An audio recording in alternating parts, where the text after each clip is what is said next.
و برکت ماه مبارک رمضان یک چند آیه از سوره غفلت براتان میخوانم، شاید که از خواب غفلت بیدار شوید.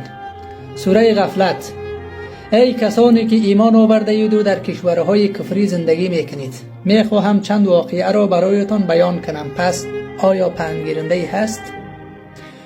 ما و شما در کشور خودمان که 99% کشور اسلامی است چه حال و روزی بدی داشتیم.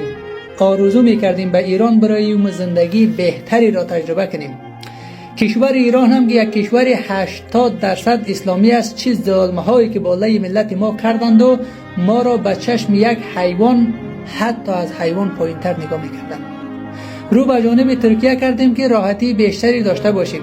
کشور ترکیه یک کشور 60% اسلامی است. مردم مسلمان و نجات پرستشان هر آن ظلمی که از دستشان آمد در حق ملت ما کردند.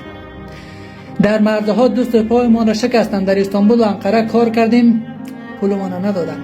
از ظلم و ستم کشورهای اسلامی به فغان آمدیم و به کشورهای کفری روی آوردیم. کافرهای پلید و نجس ما را پناه دادند، جای دادند، نان، غذا به ما زندگی بخشیدند. آیا این موضوع شما را به فکر کردن وادار نمی کند؟ تا چه وقت چشمهایتان را بر روی حقیقت می بندید؟ آیا از یاوه‌سرایی و ملاهای مکار خسته نشده اید؟ آیا وقتش نرسیده است که قبول کنیم کفار دشمنی ما نه، بلکه بهترین دوستان و عزیزان ما هستند؟ خوردن نمک و شکستاندن نمکدان اوج بیخیردی است. لطفاً هوشیار شوید. تعصب دینی را از درون خیش پاک کنید. جهان را به دیده بصیرت همچو کافران بنگرید.